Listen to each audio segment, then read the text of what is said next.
The following program is an original production of WICC PBS Chicago.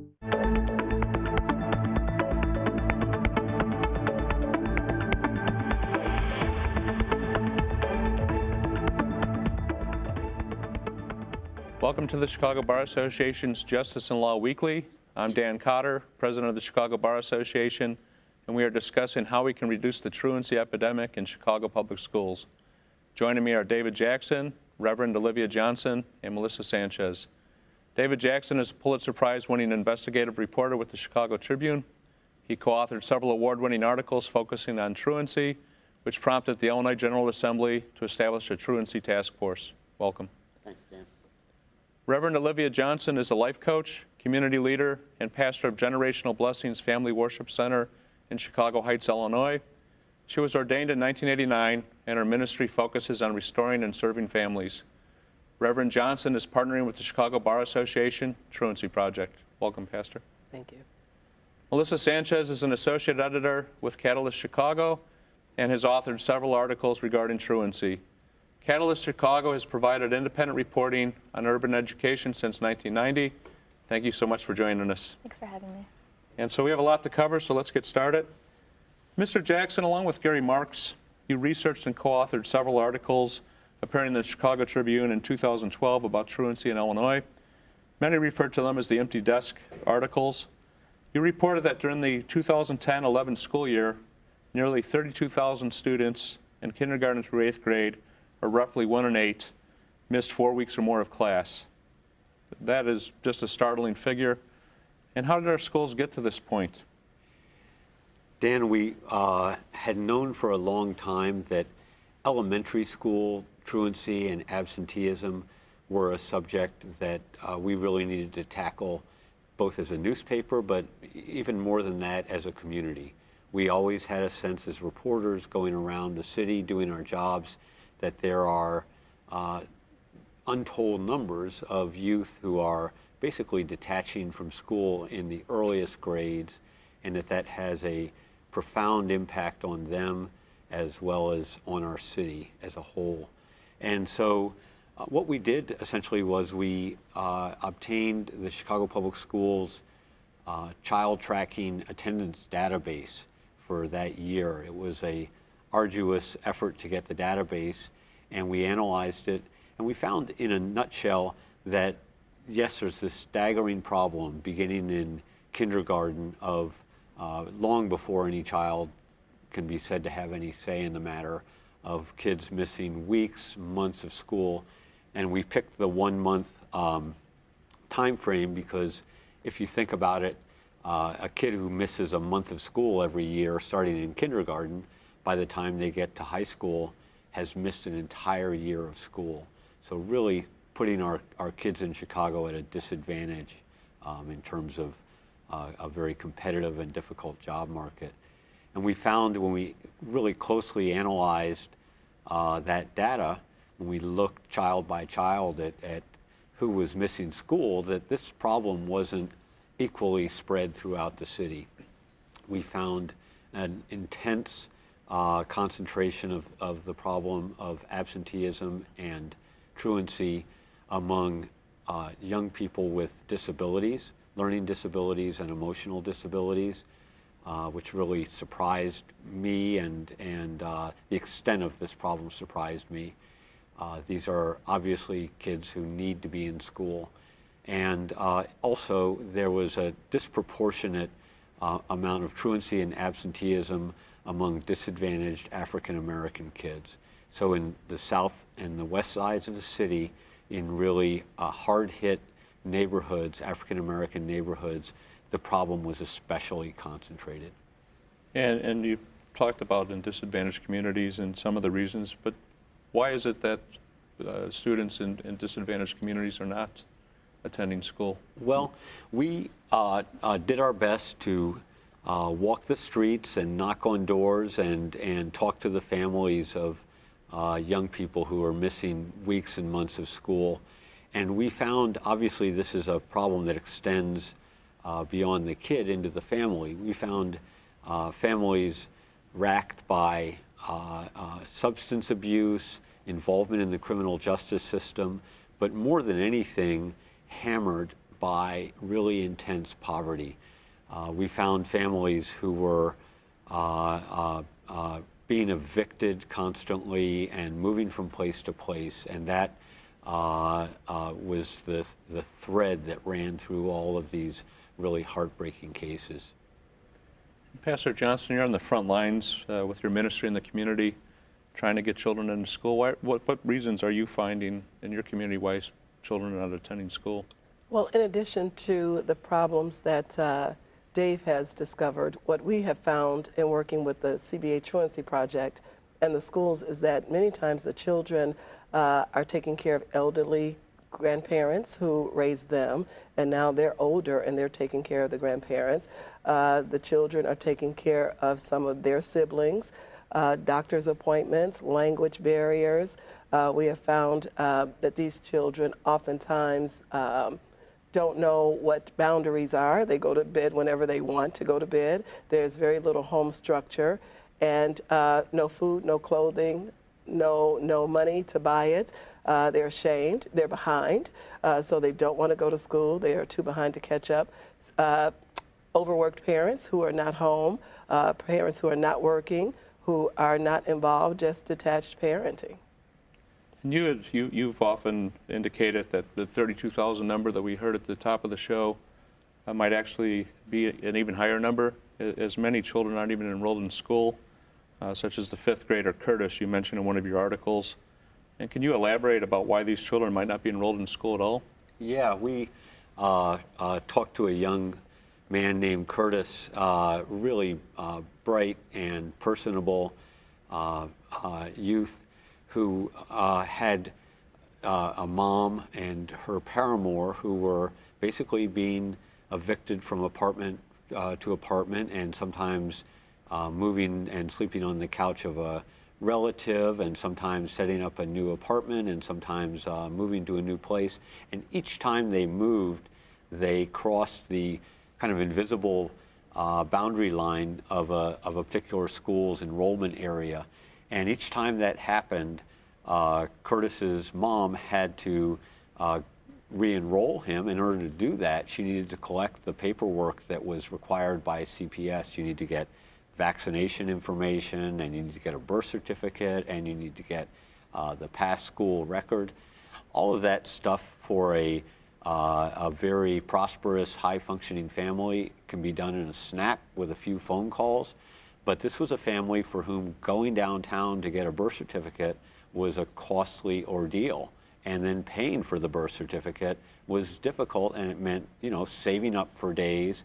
And so Curtis, when we met him, had been out of school for weeks already at the beginning of his fifth grade year. And his mom's paramour, who was a great guy, was a mechanic who, with his own toolbox, sort of went around the neighborhood fixing cars for a little bit of cash here and there. And he basically took Curtis along with him for that month. And that's how Curtis spent the first month of what should have been fifth grade. And Pastor Johnson has really hit on a lot of these points. Once a kid's behind like that, a kid like Curtis starts weeks later than every other kid. You don't know the milieu, you don't know the work. There's a feeling of a sense of shame and frustration. And again, all of that's accreting year by year and building up year by year and working against the kid as they grow older and making that attachment to school ever more tenuous. Ms. Sanchez, you've written a lot about the fact that homeless children in Illinois have doubled since 2009, and we just heard some things about evictions and whatnot. What's being done in Illinois to try to lower the hurdles for homeless children to enroll in school and attend? Unfortunately, not enough. The state is in the budget crisis that it's in, and it hasn't really raised the amount of money that it spends on addressing this in the past few years. The Homeless Coalition of Chicago has been lobbying to make that happen. And when we're talking about homelessness, it's not the traditional families in shelter, but families doubling up, as my colleagues here described, and with other families, with friends, with relatives. One thing that is really critical for for the homeless population is transportation, which affects not just the homeless families, but poor families. It costs money to send your kid to school. It's not free unless you can document that you're poor, but even that you're homeless. But even then, advocates say that it's really difficult to get CPS, the Chicago Public Schools, to give you free transportation. And then when you add to that, with all the school closures from last year, families have had to send their kids to schools that are farther away from home, and that means maybe another bus or another train. And so that's one of the big hurdles that unfortunately hasn't been addressed. And are there things that CPS can be doing to lower these hurdles for evictions and kids that move or the homeless so that barriers to entry into the school systems are reduced? I mean, I would say that the advocates would suggest making it easier to get free bus passes. CPS, I mean, it's all a city program, the CTA, that there doesn't seem to be any movement, though, to make that free for everybody. And last year, Governor Pat Quinn signed into law a law that lowered the compulsory attendance age from 7 to 6 years, and it took effect this school year. Do you think this will help, or does it really advance the whole issue of truancy much? I do think it gives a tool in some cases to the school districts to basically let the family and the parents know how serious this is. And I think that tool in some cases is needed. One of the things, Dan, that we saw when we went around the state, we tried to look at successful efforts to reduce elementary grade truancy. And one of the things we saw is just reaching out to these families, somebody who goes from the schoolhouse to the home and tries to interview the family and find out what's going on and what's happening in that home. Just that contact in and of itself can be tremendously important. I know CPS does robocalls, but what other strategies are being used in Chicago Public Schools now to, again, address this issue? CPS, after the Tribune's investigation, they have stepped it up a little bit. And this past year, there's been a program to work with some specific schools where the absenteeism rates were higher and give them some additional funding to try to improve the situation. And there's some highlights. There's some schools that had like online documents where all the teachers could plug in whether their kids were showing up to class, and then those teachers were individually tasked with reaching out to the families. That takes time and money and a centralized effort. CPS is trying to get one person in each school to be tasked with that job, but it's all up to the individual school, and it's unclear what kind of accountability system there is for that. But those are some of the ideas that are being worked on. And is that a recent initiative? Yeah, in the past year, I want to say they gave $16,000 to about 100 schools last year, and they're going to do that again this year. Okay. And in one of your recent articles appearing in Catalyst, you reported that last year there was an increase in children who were chronically truant and chronically absent. Why are we seeing the increases in truancy and absenteeism? Well, that's something that we're still trying to figure out. There's a lot of possible reasons. One has to do with discipline. Data from CPS shows that they were suspending more children in the elementary school grades in the same year when there was a higher rate of chronic absenteeism and truancy. And so, I mean, if you're suspending a kid, he's not there, so he's going to be marked as absent. So that's a huge problem. And CPS claims that it's trying to address that by making it harder to suspend children. Second, the school closures seem to have had an impact, not just the individual schools that were closing. The year that the schools closed, those individual schools all saw hikes in chronic absenteeism and truancy. So we suspect that maybe the families of those children were uncertain about what was going to happen. They weren't sure if that school was going to be open the next year, so maybe they stopped sending their kids to that school. And we saw this not just with the schools that did wind up closing, but most of the schools on that original list of 130 some schools that was circulated that were slated for possible closure. So I think all of that turmoil just had an effect on the families. And research from the consortium of Chicago schools kind of indicates that those months before a school is closed are the most turbulent for the families and the kids. Sure. And at the same time that truancy and absenteeism in grade school is increasing, you also wrote that the same have dropped in high school. And one of the factors has been the Freshman on Track program. Can you tell us about that program and its effectiveness? So the on-track rate is something that was developed by the consortium, and they basically said that the 9th grade year is the most critical year for determining whether a kid is going to graduate from high school. So the whole point was to raise the graduation rates. And so they looked at a variety of factors that kind of making a formula that if a kid does this and this and this, it's very likely that he'll graduate. And you can track that from when they're freshmen. And those factors include like passing a certain number of credits. And attendance in school is really important in that too. So individual schools have really been addressing that rate, and that rate has been factored into what's called the SQRP, the School Quality Rating System, which is how CPS judges or grade schools or ranks them. Okay. And so that percentage or that rate that you have is super important for schools to get their own personal grades up. And so the schools have been working with individual freshmen to try to address those pieces that they're missing to ensure that their graduation rates, that they finish 9th grade at that level. And it has been incredibly successful. The consortium just had a report come out a few months ago indicating that schools where there was a real targeted effort to improve those on-track rates, where the on-track rates went up, the graduation followed. Mr. Jackson, you recently researched and wrote about the link between truancy and crime. Can you talk about that a little bit for us? Yeah, one of the things I did with my colleague Gary Mark, Dan, we went to schools inside Illinois prisons, and we talked to prisoners in school and got the data from the Department of Corrections about where these people were in their education, and both in the data, which showed that many of these guys are coming into prison reading at 3rd grade and 4th grade, but also especially in some really, for me at least, searing interviews, an explanation came through that again, it fits very much in line with what Pastor Johnson is saying. We heard again and again from guys really memorable sort of stories about how their families were moving around, they were new to schools, they were getting in fights because they were the new kid to school. They had a mom who was working and no dad, or parents who were really stretched and not parenting closely.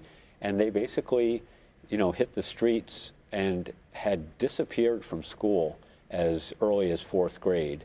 And Dan, I mean disappeared. I mean, these were young men who were roaming around loose on the streets, and we saw a lot of kids like that in our travels through these communities also, kids who were serving as a lookout in a street corner drug selling operation, kids who were basically, over at a friend's house watching video or something like that, or just, kicking it during the day. But those kids obviously are much more susceptible to anybody else than becoming both the victims and perpetrators of crime. And in these interviews, again and again, these guys sort of wistfully described this fork in the road that they realized they'd hit, well before the legal dropout age, where they just weren't going back. And they all kind of ruefully said, and I missed it. Schools where the girls were, schools where you had fun, schools where, the other kids were, and they weren't part of it. And instead, they had really sort of calcified and strengthened this other pathway that became an inevitable line straight to Illinois Department of Corrections. And Pastor Johnson, in your outreach efforts in the community, do you see this link between truancy and crime? Absolutely. What we see often are a groups of young people who are around negative environments. They live in negativity. When a child can only be what a child can see. And when children are not surrounded by productivity, they end up feeling hopeless. So many of these children feel hopeless, and they may start out with a minor infraction, but the boredom will cause them to escalate it into violence, and that's what we are seeing even in some of the schools where we have hosted the truancy projects, even surrounded by gang territories. The crossing of the gang, some of the kids are afraid to go to school because of gang activity and what happens when another student gets involved and causes, in one case, the whole school to be on lockdown. So some of the parents took the children out of school, but then some of those children got involved because they wanted to defend the student in the school. And so one thing just escalates into another. And the truancy, we have found in our research that only 9% of 8th graders, African American, are on board with their reading. So it is indeed true what Dave Jackson says, that they can't read, they can't participate, they feel left out. Even when we were doing the truancy project, what we found was a challenge. The children couldn't read what we were bringing. We were bringing help to them, but they were bringing their work to us, but they could barely read what they were bringing. So they are so out of touch and out of sort that they really don't have anywhere to go, but they are welcomed on the streets. They find a place of belonging on the streets, and they're given handguns or they're giving minimal instruction, and they feel like they are part of this. And once they do it and they feel successful, then that just kind of becomes a badge of honor to them. So it just escalates more and more. But it started because they didn't go to school that day. And we've talked some already about the school closings and the impact that's had, but have you seen an increase in some of the concerns you've talked about with crossing gang territories and whatnot with the closures? And Oh, certainly. We hear it from the students. The students are afraid to go to school. The parents are afraid to send them to school, so they keep them at home.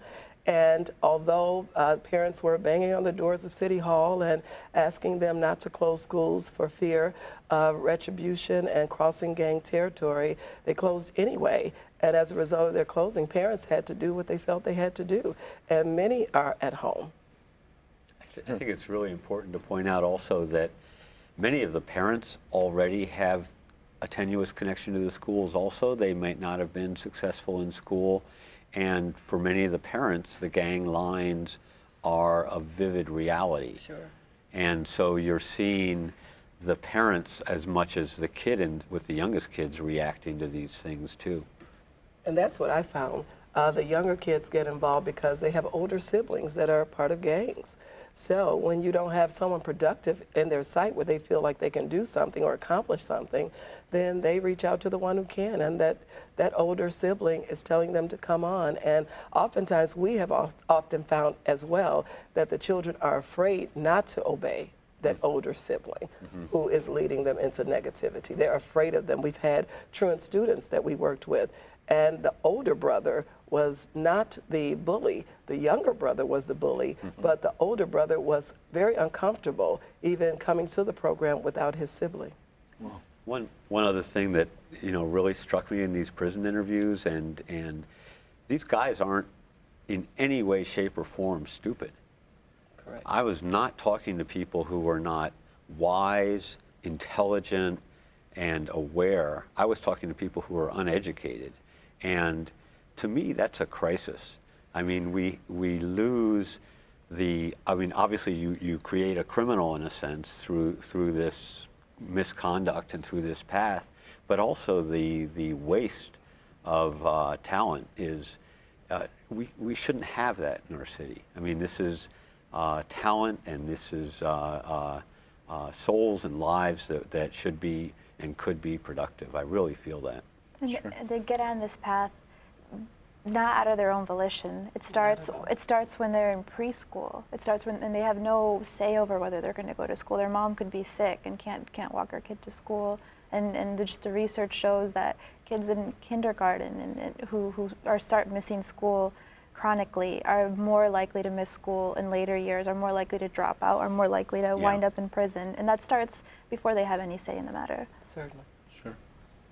And Mr. Jackson, after your articles appeared, we mentioned the task force that the Illinois General Assembly established, and it issued its report in July of 2014. Can you give us a little bit of flavor of what the recommendations were? Sure. One of the experts that we talked to at Johns Hopkins University said, if this is enacted, the recommendations of this task force are enacted, this will be the most ambitious program to address elementary absenteeism in any big city in America.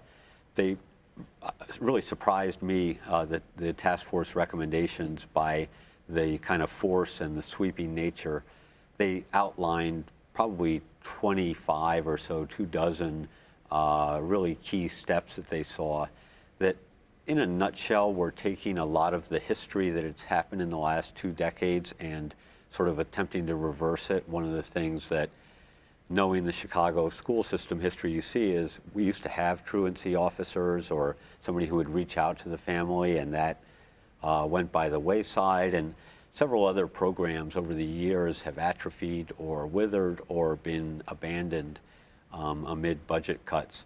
And so this task force really recommended basically a system of having some kind of a, they call it attendance coordinator, but somebody who will actually make a connection with that family. And they also really got into the way that the data is kept and used in the state and how that impacts the reimbursement for the schools. And they recommended what I'm hearing may actually end up being legislation in the coming session to basically adjust the very complex formulas that have to do with how schools, how attendance is counted.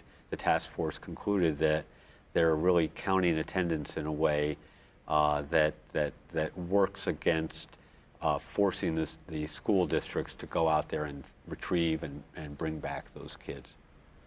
What's pretty clear from our discussions and the time we've spent that this truancy issue and absenteeism is a complex societal issue. Mr. Jackson, Ms. Sanchez, and Pastor Johnson, thank you for sharing your views about the heartbreaking problem of truancy. I'm Dan Cotter. Thank you for joining me on the Chicago Bar Association's Justice and Law Weekly.